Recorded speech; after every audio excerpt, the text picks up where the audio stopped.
O jogo de ontem não foi lá essas coisas. Na verdade, poderíamos até dizer que foi horroroso, porque esse time do Flamengo não vencer o time patético que é o Vasco, que já disputou mais séries B do que o meu avô disputou de partidas de sueca lá na Praça Sans Pena com os outros coroas, é um pouco complicado pelo tamanho do Flamengo e pelo tamanho do Vasco, né? Mas como dizem, todas as coisas chatas da vida acabam te ensinando alguma coisa. Então essas foram as 5 coisas que eu aprendi com Flamengo 0, Vasco também 0. Número 1, a primeira coisa que eu aprendi foi que os nossos laterais direitos são os piores jogadores da história da humanidade. Não tem como a gente olhar pro campo e aceitar que Varela, Wesley e Mateuzinho, Matheus França, né, Varíola, alargador de boné, e o Matheus França sejam jogadores do Clube de Regatas do Flamengo. Se fosse um deles pra ser reserva de um cara muito bom, beleza. Mas, cara, se tu vai pegar o elenco do Flamengo, é aquele carro maravilhoso do Toretto, do Vin Diesel lá no Velozes e Furiosos, todo tunado, as peças todas perfeitas. A lateral direita é uma rodinha de patinete. E eu já até desisti de ver qual deles é o pior. Porque eu vejo o Varela em campo, eu acho que é o Wesley. Eu vejo o Wesley em campo, eu acho que é o Varela. Eu vejo os dois em campo, eu acho que é o Mateuzinho. Porque é sempre o melhor, é o que não tá jogando, porque a gente esquece de quão ruim eles são. E aí me vem o Marcos Braz me falar, olhar nos meus olhos e falar que o Flamengo não precisa de lateral direito, que não busca lateral direito, é a coisa mais absurda do mundo, irmão. Não tem como. Falar que o Flamengo não precisa de lateral direito é a mesma coisa que a minha dermatologista falar que eu não preciso de um transplante de cabelo, pô. Número 2, nunca se tira De La Cruz. Tite, por favor, foca nisso, foca nesse ponto aqui. Porque se tiver todo mundo num dia ruim, todo mundo jogando mal, deixa o De La Cruz, porque o cara é intenso, ele vai ficar jogando, vai ficar dando a dinâmica pro jogo, e alguma hora, por causa da intensidade, por causa da disposição do cara, ele vai arrumar uma jogada de gol. Se o time tiver todo mundo bem, você deixa o De La Cruz, porque ele é um dos melhores jogadores do elenco e tira jogadas da cartola que nem foi a do Gabigol. A única jogada que foi tipo cara a cara com o goleiro foi um passe do De La Cruz. Então, se o time tá bem, deixa o De La Cruz. Se o time tá mal, deixa o De La Cruz. Então não tira o De La Cruz. Ainda mais com o Gerson fazendo uma partida horrorosa. O Gerson tava muito mal ontem. E aí ele preferiu tirar o De La Cruz. Fica complicado assim. Número 3. O Flamengo hoje é taticamente muito forte. Vamos falar de Tite. Não é só coisas ruins do Tite. O Flamengo foi muito bem taticamente. Ficou o jogo inteiro em cima no campo do Vasco, sem deixar eles saírem pro jogo. O Vasco não criou nenhuma oportunidade com a bola no chão.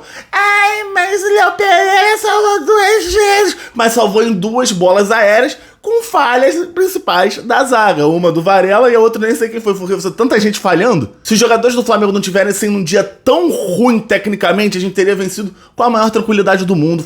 Tava fácil o jogo. Tava naquele jeito, tipo, a qualquer hora o Flamengo pode matar o jogo. Não matou porque o Flamengo simplesmente não conseguia. Os jogadores não conseguiam acertar o último passe.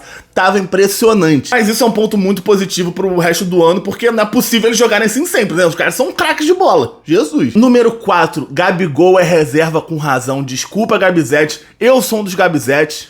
Até porque se eu não fosse Gabizete, eu não gastaria uma fortuna numa camisa que já é um absurdo de caro pra personalizar, pra botar o nome dele. Mas a gente não pode fechar os olhos pro que tá acontecendo, pro que tá na cara. Gabigol é um jogador importantíssimo, antes que falem qualquer coisa. Ele é um jogador absurdamente importante pro elenco. Mas hoje ele é reserva com razão. E eu não tô falando do pênalti perdido, porque, assim, ele entregou o jogo, isso daí é fato. Ele perdeu o pênalti, a culpa foi dele, a gente poderia ter saído com a vitória. Mas isso daí acontece. Inclusive, ele perdeu 3 dos últimos 4 pênaltis que bateu. Isso é uma parada importantíssima pra gente frisar. Porque já chega uma hora que fala, será que ele tem que continuar sendo o batedor oficial do time? Já que perdeu 3 dos 4 últimos, é um aproveitamento horroroso? Mas não é nem questão disso que eu tô falando, porque eu acho que é muito injusto você basear toda uma teoria em cima de um pênalti perdido que acontece os melhores...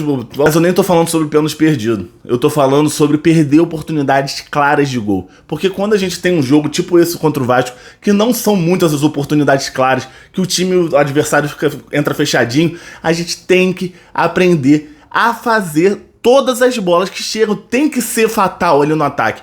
E o Gabigol não é. Isso não é de hoje, mas antes ele tinha 200 oportunidades, porque ele estava muito bem, tinha muita confiança, então estava em todos os lugares do ataque, acabava criando 7 oportunidades, fazia 2 gols, estava tudo certo. E não é a realidade de hoje. Aquele gol que ele perdeu, ele poderia ter tocado pro meio, o Pedro, se estivesse ali, teria dado uma cavadinha, provavelmente teria feito gol, e a gente não pode correr risco assim. Se tem uma chance de matar o jogo, a gente tem que fazer. E o Gabigol é um risco quando entra. De novo, eu acho que ele vai dar certo no Flamengo em 2024, vai ser importante pro elenco, vai entrar em quase todos os jogos, vai fazer muito gol, mas vindo do banco, porque o Pedro é um cara que não vai perder tantas essas chances. o Gabigol perde muita chance clara. Isso daí pode ser prejudicial, como foi ontem, mas é prejudicial sempre, ainda mais quando apertar lá na frente. Agora é só Carioca, agora ninguém liga. Mas quando for numa Libertadores, alguma coisa assim, nós precisamos ter eficiência no ataque. E o Gabigol, infelizmente, não tem tanto quanto o Pedro. E número 5, a mais importante. Caroline vai trazer as taças pro Flamengo. Esquece, pode esquecer. Olha o que ela fez com o Carolino, com o nosso Ragnar Trepante. O maluco simplesmente virou Cannavaro em campo. Achamos o nosso amuleto de 2024, espero que esteja em todos os jogos do Flamengo, que se ela fez isso com o Ragnar Trepante, ela vai fazer isso com o Flamengo também, e as taças vão vir, quem viver verá. Fala aí nos comentários se tem alguma coisa que eu esqueci aqui, mas alguma coisa que você aprendeu que eu não aprendi no jogo, me fala aí nos comentários, dá o papo, não se esqueça de se inscrever para um open bar de conteúdo do Flamengo. Tamo junto, abraço e vamos Flamengo.